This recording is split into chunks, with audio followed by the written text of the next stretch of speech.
I stayed silent my entire life.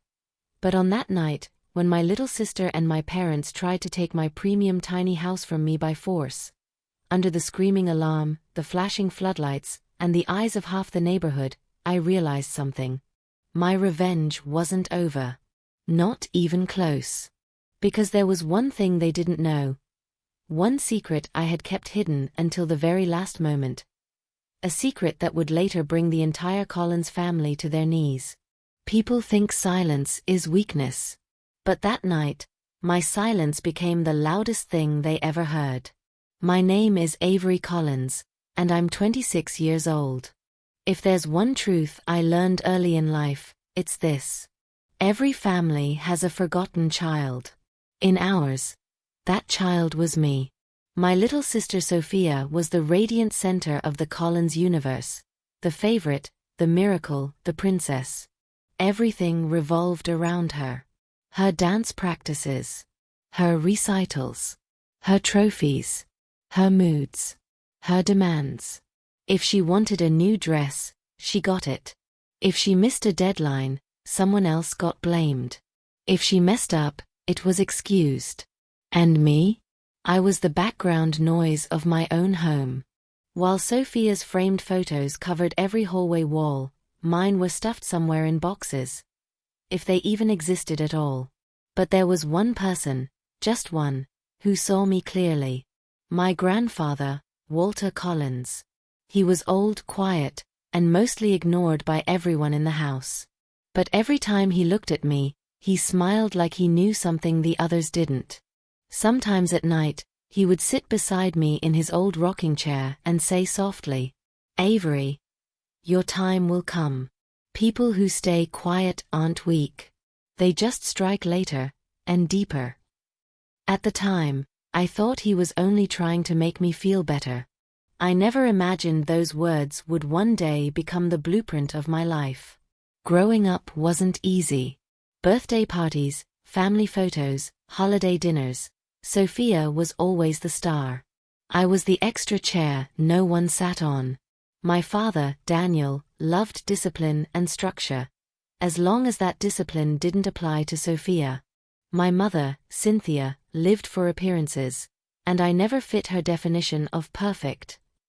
"Look at your sister," they'd say. "She's our pride. Avery, you should try harder." They had no idea that every night, behind my closed bedroom door, I was teaching myself everything from video editing to digital branding.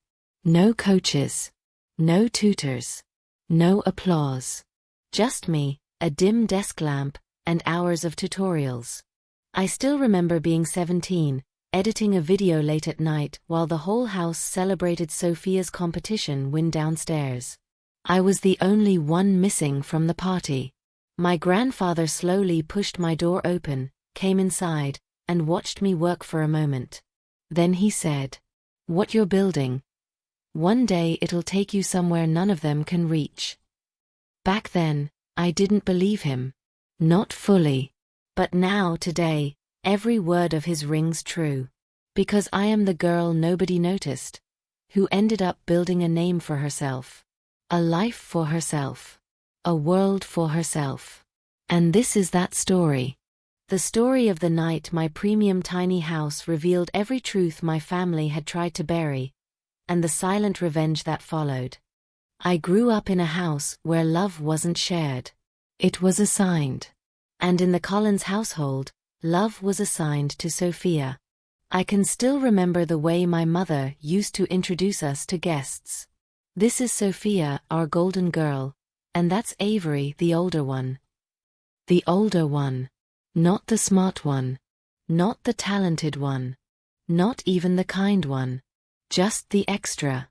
Sophia had ballet classes, piano lessons, personal coaching, while I learned everything I loved from YouTube videos on a cheap second-hand laptop. Family dinners were the worst. My father would spend 30 minutes praising Sophia's grades, her charm, her potential, her future. And then he'd look at me with the same expression someone gives a broken chair. "Did you even try this semester, Avery?" I always wanted to tell him. I try every single day. just not in the ways you care about. But I stayed quiet. Silence became my survival strategy. Sophia, meanwhile, became everything my parents ever wanted. She danced on big stages. Her pictures were printed in recital programs. Mom posted her videos on Facebook with long emotional captions about my perfect baby. Dad bought her a custom vanity table, an iPhone, a designer dress. When I turned 18, they gifted me a planner. So I could get organized. But the truth is, Sophia wasn't evil. She just grew up in a world where everything came easy. And she learned early that the louder she cried, the faster she got what she wanted. I, on the other hand, learned how to disappear. I spent my teenage years watching her shine while I hid behind my camera, creating little edits no one cared about. Except him. My grandfather. Every Sunday morning before church, he would knock on my door gently. "Got a minute, Avery?" He'd sit next to me, his hands shaking a little from age, and ask to see the videos I was editing. Every time, he reacted like he was watching a Hollywood trailer. "Remarkable," he'd say. "You have a gift no one else in this house understands." He wasn't wrong. No one understood me. No one wanted to. Sophia was the voice. I was the echo. Sophia was the center. I was the shadow. But Grandfather Walter, he made me believe I wasn't invisible. That belief kept me alive during my darkest years. When I moved out at 22, dragging 2 duffel bags and my editing setup down the driveway, no one hugged me goodbye. My mother simply said, "Don't forget to call if you need anything." Emotional support, not money. Sophia didn't even look up from her phone. Only my grandfather stood by the door, leaning heavily on his cane. His eyes warm but sad. "Avery," he whispered, "your story is just beginning. One day, they will realize who you are." I didn't know it then. But that one day was closer than any of us imagined. Because the world outside their house saw me. Really saw me. Long before my own family ever did. And once my work started going viral, everything changed. Their ignorance. Their entitlement. Their jealousy. All of it. But that comes later. For now, all you need to know is this. Sophia was the princess. I was the ghost. Until the day I stopped being silent. People always think success arrives in one dramatic moment. A single viral clip, a lucky message, an overnight miracle. But my rise didn't begin with the 14-second video of my tiny house. It began years earlier, inside a tiny one-bedroom apartment in Boston that smelled like burnt coffee and old wooden floors. The first night I moved in, I sat on the floor between half-open boxes, staring at the cheap mattress I'd dragged up the stairs. The walls were thin, the radiator hissed constantly, and the window had a crack that let in more cold air than light. And yet, despite all that, I felt more free in that moment than I ever had inside my parents' big, polished home. No judgments. No comparisons. No noise. Just me. I built my entire early career on a $20 thrift store desk that wobbled every time I typed. My old camera overheated after 10 minutes. Half my equipment flickered like it survived an electrical fire. But I used it anyway. Beginnings are never beautiful. They're honest. My very first brand deal came from a small skincare company in Maine. They didn't have a studio, a budget, or a glam team. They had hope, and they had me. They sent me a box of products and wrote, "Make it feel warm. Make it feel real." I stayed up 3 nights straight trying to do exactly that. I lit candles, held reflectors with one hand and the camera with the other, and experimented with angles for hours. When I finally posted the video, something strange, almost unreal, happened. People watched. People shared. People commented. Thousands of views turned into tens of thousands. It wasn't a massive break, but for the girl no one noticed growing up, it felt like sunlight on my skin for the first time. More small brands followed. Coffee shops, local boutiques, jewelry makers, candle shops run by elderly women in Vermont. Every video built my skills. Every edit sharpened my instincts. And every project gave me the validation I never got at home. The world online was seeing me before my own family ever did. One weekend, I went back home. Sophia was curled on the couch scrolling through her phone, as glamorous as ever, her hair perfectly curled while she pretended she didn't notice me walk in. I said hello. She didn't bother responding. But when she found my video on Instagram, she let out a loud, mocking laugh. Oh look! Miss Editor is going viral. Cute. Just one word, cute, spoken like she was stepping on something fragile and insignificant. That night, after enduring my parents' 20-minute lecture about Sophia's achievements and future plans, I told myself quietly, I don't belong here. And maybe I never did. A few months later, I received an email that changed everything. A winter wellness brand wanted a holiday video series, and not the small kind. This was professional, high-budget, nationally recognized. I pitched them an idea in a trembling voice, and they approved everything. The next 3 weeks of my life were intense. I turned my apartment into a production studio. I bought cheap fairy lights, used blankets to mute echoes, stuck fake snowflakes to the window, and set up my phone to mimic a fireplace. Every shot mattered. I wanted people to feel warmth even in the coldest season. When the campaign launched, the brand messaged me midweek, engagement is 40% above projections. Your work is exceptional. And then the notification came, the one I'll never forget. Plus $80,000 deposited into your account. For a minute, I couldn't breathe. Not because of the money, but because something shifted inside me. For the first time in my life, I wasn't behind Sophia. I wasn't the shadow. I wasn't the forgotten daughter. I had built something on my own. Something real. Something powerful. But success doesn't just lift you, it exposes the people who never expected you to rise. When my family found out I wasn't just the older one. When they realized I had built a name, a career, a future. Something dark flickered behind their perfect smiles. My parents' curiosity became entitlement. And Sophia's casual annoyance turned into a cold kind of jealousy I had never seen before. I didn't know it then, but the moment that $80,000 hit my account was the same moment the Collins family quietly decided that whatever I was building, whatever I owned, whatever I achieved, belonged to them too. My success didn't just surprise them. It threatened them. And that threat is exactly what led them straight to my tiny house later. The night everything changed. When the wellness brand transferred that $80,000 bonus into my account, I sat on my couch for almost an hour without moving. My hands were trembling, and for a moment, I honestly wondered if it was a glitch. Some kind of temporary mistake that would disappear the moment I blinked. But the numbers stayed right there on my screen, bright and undeniable. I had never seen that much money with my name attached to it. And suddenly, something inside me clicked into place. Something steady. Something fierce.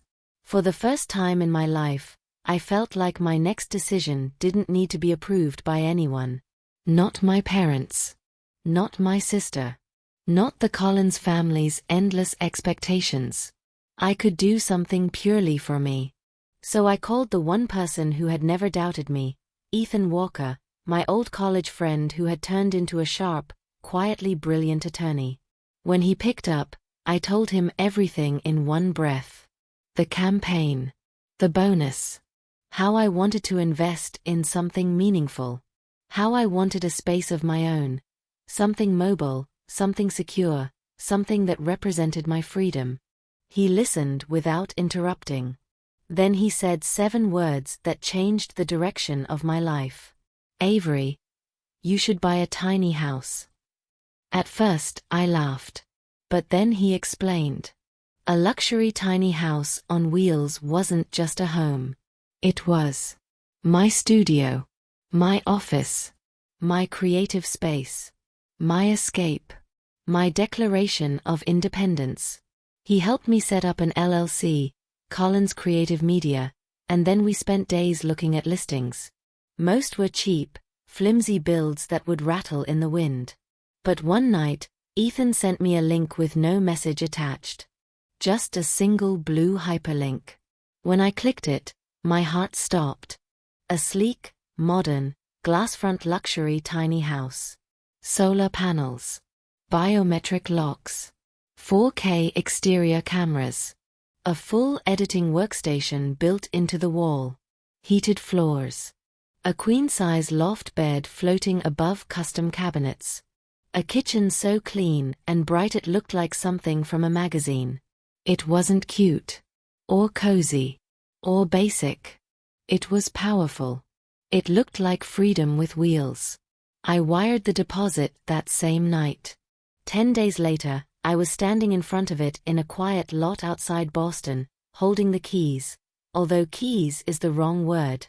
There were no keys. The house opened with my fingerprint. When I placed my thumb on the panel for the first time and heard the soft beep as the door unlocked, something happened inside me. It felt like that lock clicked inside my chest too, closing one chapter and opening another. I stepped inside, and the warm lights flickered on automatically. The air smelled like fresh wood and vanilla. Everything was clean, polished, intentional. Every single inch felt like it had been waiting for me. I ran my hand across the counter, the walls, the sliding glass windows. And I felt something I had never felt before. Ownership. Not borrowed. Not shared. Not family property. Mine. Completely, unquestionably mine. I spent the next week setting it up, installing my lights, organizing my props, setting up the camera rails and tripods. When I finally filmed my first video inside the tiny house, I didn't script anything. I just walked in with a mug of tea, pointed the camera toward the warm lights behind me, smiled and said, "Here's the new creative studio. My little world on wheels." It was 14 seconds long. I edited it on the built-in workstation, added soft music, and posted it on TikTok before bed. When I woke up, the video had already passed 1 million views. By noon, it was at 4 million. By evening, brands were messaging me nonstop. Where is this? Is this sponsored? Is the tiny house your set? Can we collaborate? And by the next morning, 10 million views. Comments flooded in faster than I could read them. I want this life. Dream setup. She did it without family money, respect. This is luxury independence. I didn't expect the video to explode like that. I didn't expect strangers to cheer for me. I didn't expect the tiny house to become a symbol of something powerful. But I also didn't expect what came next. Because while millions of strangers celebrated me, my family watched too. And the moment Sophia realized that the world was clapping for me, not for her, she cracked. Their jealousy didn't unfold slowly. It detonated. The texts started first. Then the calls. Then the demands. And when I didn't respond, they began planning something far darker. Because in their minds, my tiny house wasn't a home. It was a threat. A possession. A prize. And they were ready to take it. By force if necessary. They just didn't know that I had built more than a home. I had built a fortress. And soon, they were going to learn exactly what happens when you try to steal from someone who spent her whole life being silent. Silence is easy to ignore, until the day it finally speaks. And that day was coming for the Collins family. The day my tiny house video crossed 10 million views, I didn't celebrate. I didn't dance. I didn't even smile. Instead, I sat inside my warm little living room, watching the sunlight slide across the wooden floor, and I felt a quiet kind of peace. The kind I had never tasted before. But peace never survives long around the Collins family. My phone buzzed around noon with a message from my mother. It wasn't a congratulations. It wasn't pride. It wasn't even curiosity. It was a command. Cynthia, your sister saw your video. She's feeling very overwhelmed. Come down this weekend and talk to her. She's crying. I stared at the message for a long time. Sophia crying because of my success was nothing new. But asking me, the forgotten daughter, to drive 3 hours just to comfort her ego? No. This time, I didn't answer. 20 minutes later, another text came. This time from my father. Daniel, we need to discuss the tiny house. Don't make decisions without considering your family. Considering my family? Where had that consideration been for the last 26 years? Where was it when I needed help? Support? Encouragement? I put the phone face down and didn't reply. By evening, the group chat lit up. Sophia sent message after message. Long, emotional paragraphs filled with passive-aggressive guilt. You're supposed to care about us. You didn't tell us about the tiny house. Why didn't you show it to me first? You know how stressed I've been lately. You always ruin things for me. I didn't respond to her either. For the first time ever, I chose myself. By the next morning, they stopped pretending. Sophia posted a long public Instagram story, a dramatic slideshow with soft piano music and a crying selfie, talking about family betrayal, how some people don't know how to stay humble, and how success shouldn't make you arrogant. She didn't say my name. She didn't have to. Everyone knew. I opened the tiny house door, stepped outside into the crisp cold air, and let the wind hit my face. I wasn't angry. I wasn't hurt. I wasn't even surprised. I had expected jealousy. But I hadn't expected the next part. That afternoon, my father called the tiny house manufacturer pretending to be me, demanding copies of all keys and technical access codes. They refused. They knew my voice and my LLC details. He tried again the next day from Cynthia's phone. The company emailed me immediately. We believe someone is attempting unauthorized access.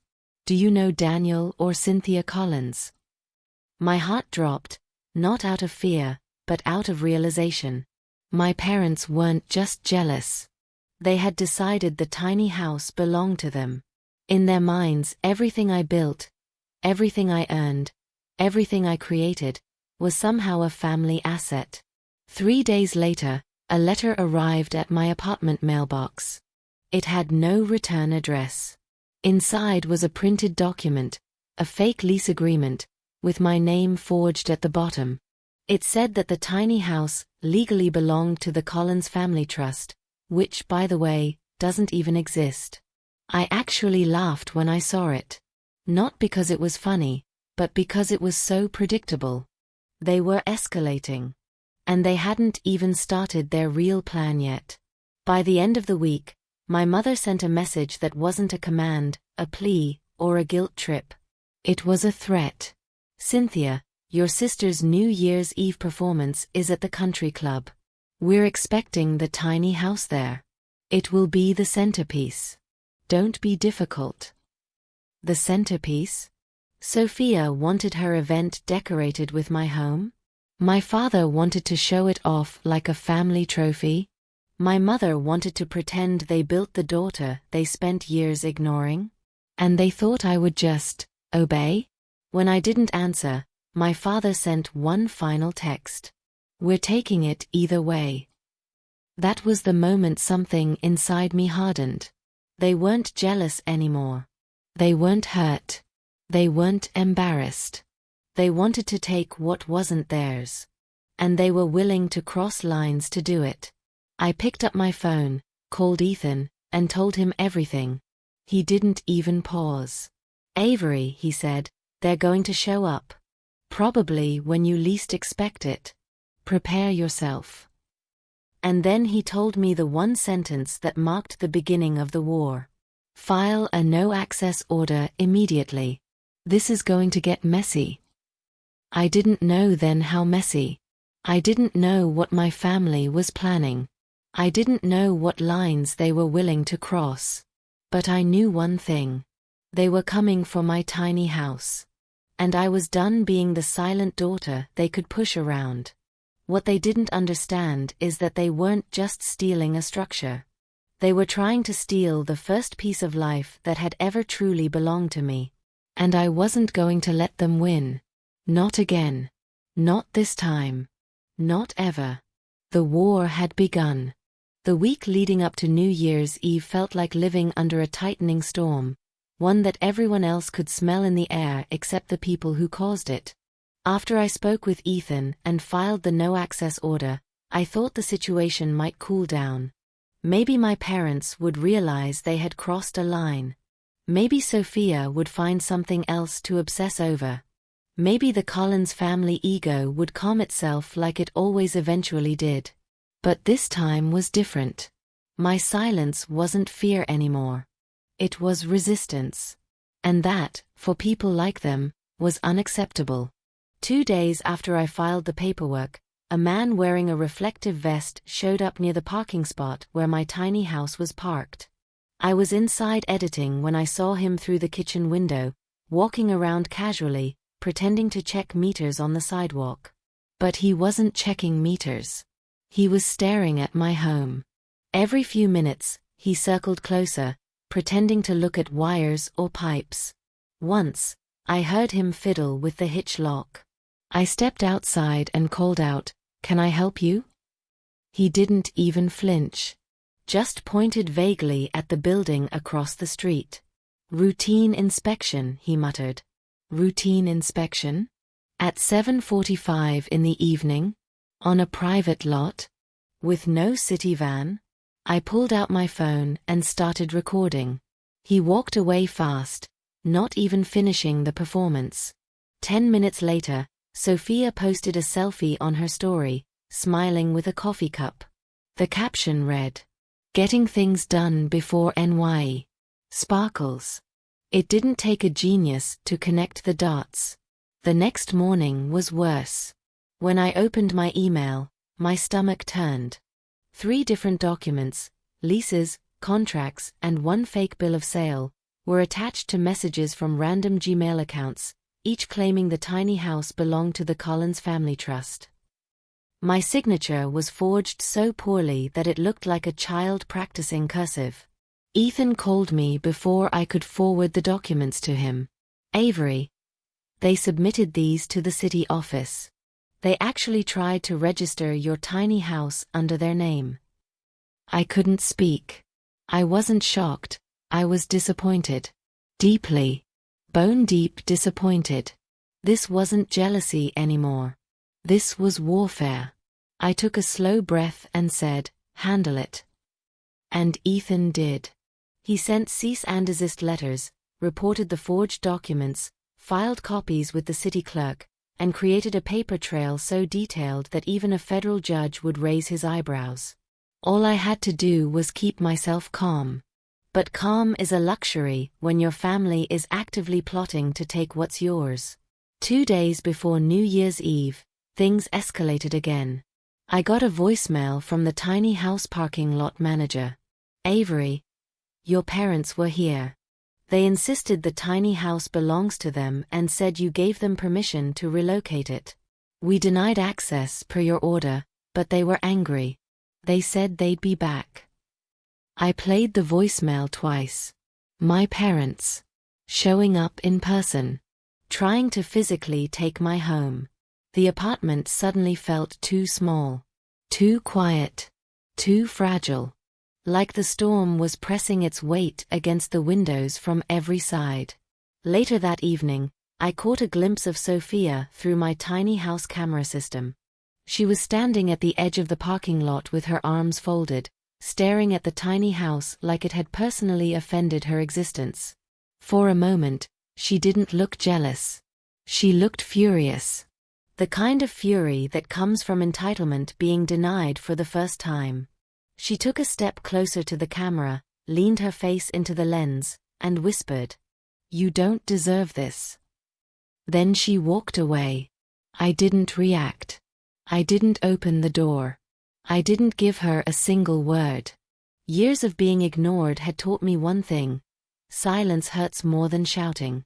That night, as I lay on the loft bed in my tiny house, staring at the ceiling, I knew something with absolute certainty. My family wasn't going to stop. They weren't just annoyed. They weren't just upset. They felt entitled. Entitled to my success. Entitled to my home.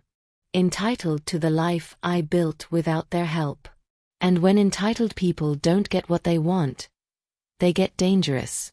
Ethan's last message to me that night was simple. Stay alert. They're planning something for New Year's Eve. I didn't know what it would be. I didn't know how far they would go. I didn't know what they were capable of. But I knew one thing for sure. They were coming. And the next time they showed up, they wouldn't come with forged papers or fake contracts. They would come in person. Ready to take what wasn't theirs. Ready to confront me. Ready to force their will on a daughter they had spent years treating like she didn't matter. But they forgot something. I wasn't living in their house anymore. This wasn't their world. This wasn't their territory. This was mine. The tiny house wasn't just a home. It was the boundary they never expected me to draw. And crossing it would be their worst mistake. New Year's Eve arrived with the kind of cold that bites straight through your coat. The air felt heavy, tense, like the world itself was holding its breath.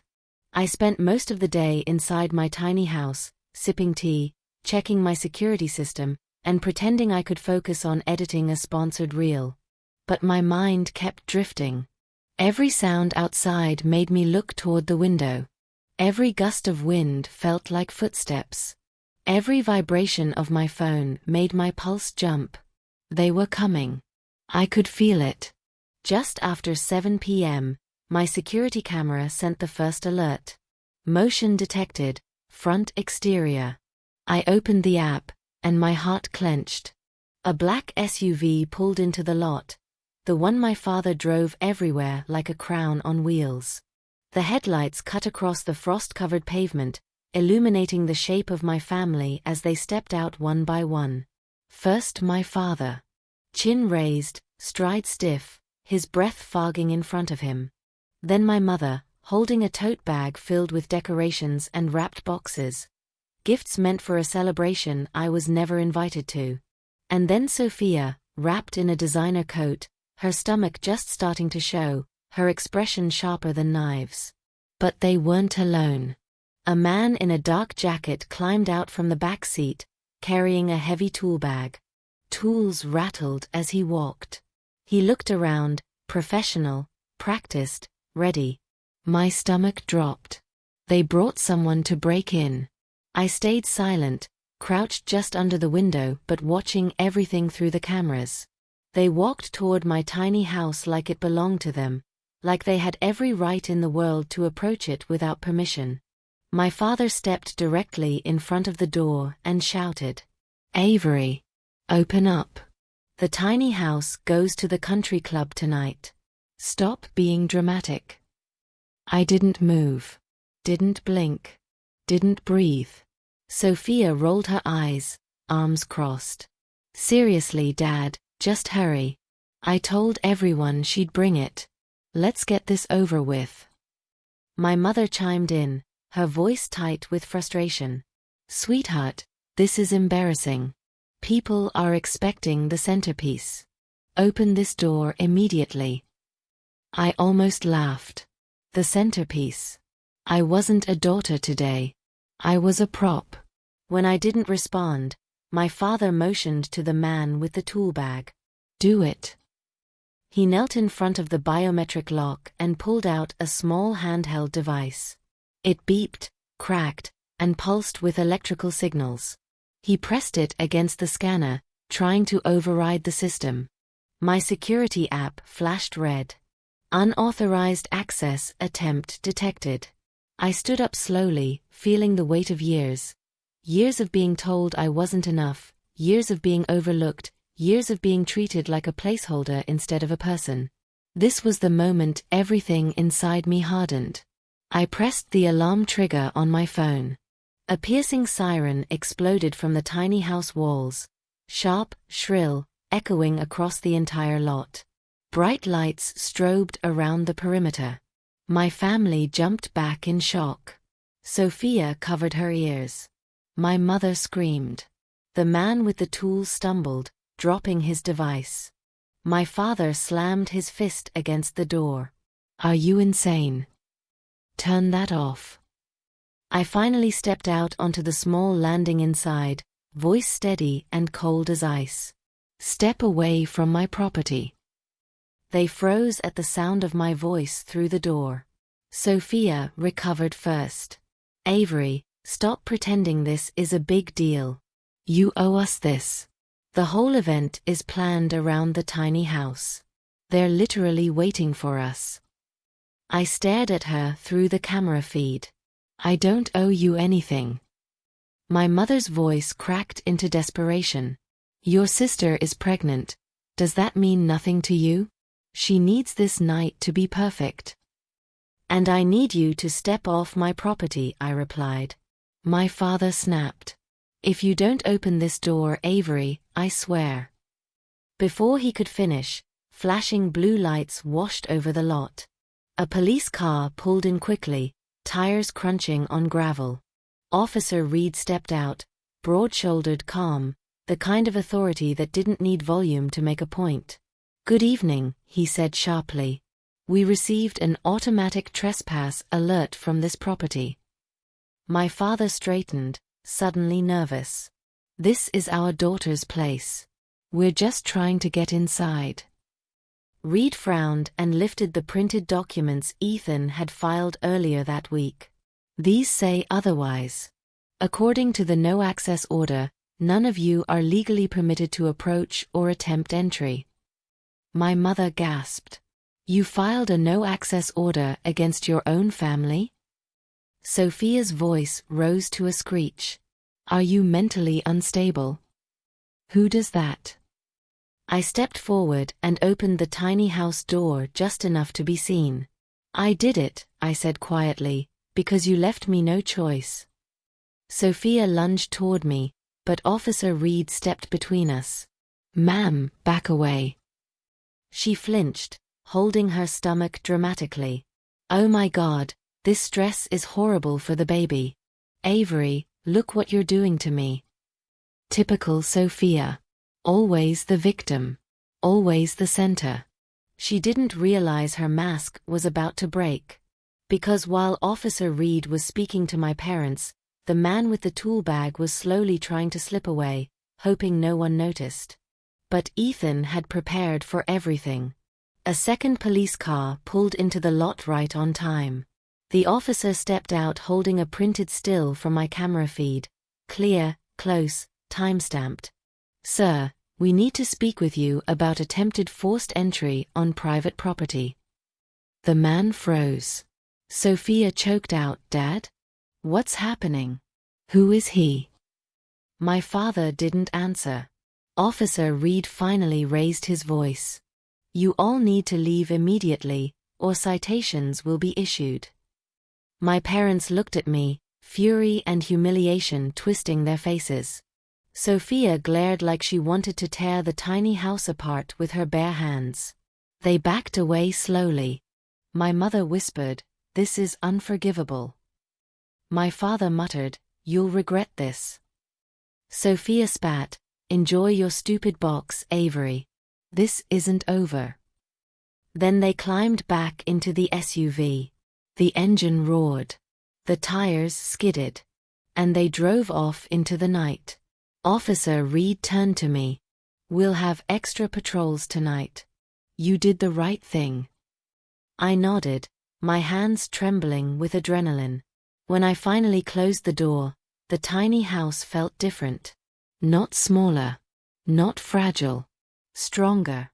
Like the walls themselves recognized that I had finally defended them, and defended myself. But that night wasn't the end of the war. It was the beginning of the consequences. Because families like mine don't accept defeat. They retaliate. And the retaliation came faster, and harder, than I expected. When the police cars pulled out of the lot and the night finally went quiet, I sat at the tiny house table and exhaled for what felt like the first time in hours. My hands were still shaking, not from fear, but from something sharper. Something cleaner. Something that tasted like victory. For the first time in my life, I had stopped my family instead of surrendering to them. The tiny house hummed softly as the heated floors kept the cold away. I wrapped both hands around a mug of tea and rested my forehead against the window. Outside, frost glittered across the lot like crushed glass under the moonlight. It looked peaceful. Almost innocent. Completely opposite of the storm that had just ripped through my life. At 12:05 a.m., fireworks burst somewhere in the distance. New Year's Eve had officially arrived. I could have let that moment pass without documenting it. I could have kept the chaos private. But deep down, I knew what this night meant.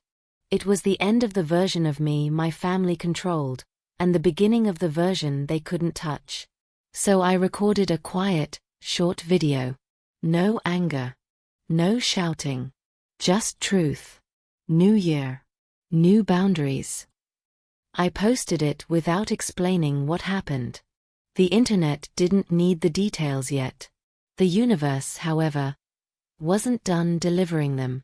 The next morning, just as sunlight began to break through the tiny house windows, I received a text from Ethan. They filed a lawsuit. Dukes County. Claiming family interest in Cullen's creative media and all attached assets. I blinked. Read it again. Laughed. They really did it. They were trying to take my entire company now. 5 minutes later, he texted again.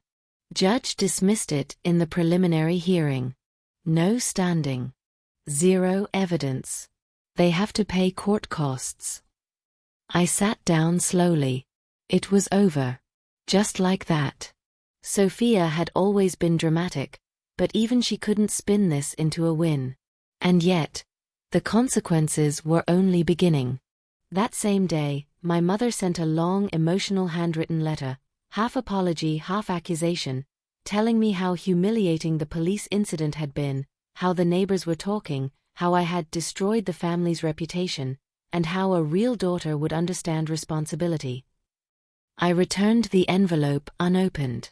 But Sophia's consequences arrived differently. I didn't hear about it first. The internet did. Someone had been recording the parking lot confrontation from a distance. The clip was grainy but clear enough to show the shouting, the tool bag, the argument with police. And it went viral. Within hours, people connected the dots with my earlier New Year. New boundaries. Post. Comment sections exploded. That's the family that tried to steal her tiny house. Pregnant sister screaming. Total manipulation. Good for her for protecting herself. Can we talk about the break-in attempt? These people are insane. Sophia panicked. She tried posting a long explanation video. It backfired. She cried, pleaded, blamed me, blamed stress, blamed pregnancy, but the internet didn't buy it. They saw manipulation. They saw entitlement. They saw what I had seen my entire life. Brands that worked with her dropped her within days. The country club issued a public statement denying any involvement. People flooded her old performance videos with comments like, "This is the girl who tried to steal her sister's home. Imagine treating your own sibling like that." Embarrassing. My father didn't fare any better. His business listing on Google was bombarded with negative reviews. The real estate firm he partnered with quietly removed his name from the website. Sponsors pulled back. Opportunities dried up. His reputation cracked in every direction. And suddenly my family, the same people who once acted untouchable, found themselves exposed. But fate wasn't finished. A week later, a sheriff delivered papers to Sophia's house. Lane, her husband's sister, filed for separation. In the documents, she cited emotional instability, public humiliation, and boundary violations. And as if that wasn't enough, Sophia sent me one final text. Just 6 words. "You ruined everything. Are you happy?" I didn't reply right away. I sat with my feelings, not anger, not guilt, not regret. Peace. Deep, steady, earned peace. And then I wrote back. "No, Sophia. I didn't ruin anything. I just finally stopped letting you ruin me." I blocked her. Then blocked the family domain. Changed my emergency contacts to Ethan only. Deleted the old family photos stuffed in a drawer. And breathed for the first time in what felt like decades. In February, I hitched the tiny house and took it out of Boston, slowly, peacefully, all the way to a quiet clearing near Nantucket. The air was sharp. The ocean was calm. The wind carried no expectations. I made tea, opened the sliding glass door, and sat outside watching the sunset burn gold across the water. A notification buzzed on my phone. My New Year's post, the quiet one that simply said, "New Year. New Boundaries," had reached 18 million views. But it wasn't the views that mattered. It was the comments. "You're an inspiration. Thank you for showing us how to choose ourselves. I needed this courage today. You saved me without knowing me."